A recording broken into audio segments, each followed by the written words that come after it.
Hello and welcome to Through the Mixing Glass. My name is Joel, and if you haven't noticed, we are smack dab in the middle of a presidential election. The Democratic candidates have been duking it out for over a year now.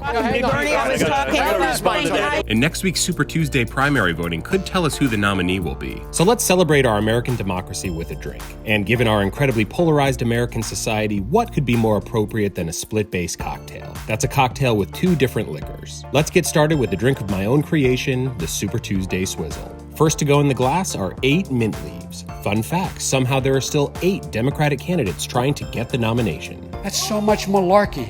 Next up is half an ounce of cola syrup. This is going to add a rich sweetness with notes of citrus, cinnamon, vanilla, and other spices. There are a few different brands of cola syrup out there, but I really like this one from Bourbon & Co. I'll link to it below. Now we're going to take a muddler and lightly press down on the mint leaves to express their oils. You can use a wooden kitchen spoon or some other sort of kitchen tool if you don't have a muddler. Next up is half an ounce of freshly squeezed lime juice.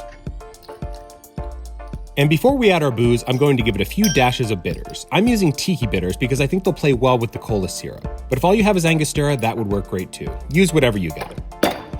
Okay, time for the strong stuff. We're adding a full ounce of rum.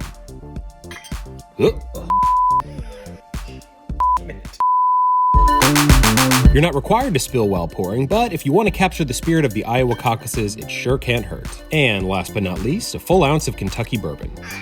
As usual, I'm going with Wild Turkey 101. With that all in there, it's now time to give it a swizzle. I'm going to add some crushed ice to the glass, and instead of shaking this up in our mixing tins, we're going to swizzle or mix it in the glass. Traditionally, this would be done with a swizzle stick, but I don't have one of those, so I'm just going to use a bar spoon. Just hold it in your hand, stick it in the bottom of the glass, and give it a twirl. Once that's mixed and chilled, top with more crushed ice. And like Russian bots trying to ruin our democracy, we are going to go all out on our garnish. Let's top with some cherry bitters and some Peychaud's bitters.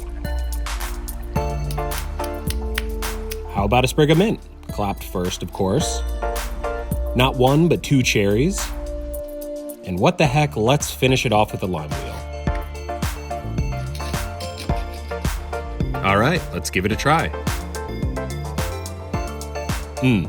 I really like that. The cola flavor is a great match for the tiki bitters and the lime juice. The vanilla sweetness from the rum and the woody spicy notes from the bourbon play off each other nicely. There's a lot going on in this drink, but it all works together so well. Thanks so much for watching. Let me know what you think of this or if you've ever had a swizzle before in the comments. And if you live in a Super Tuesday state, please get out and vote next week. Cheers!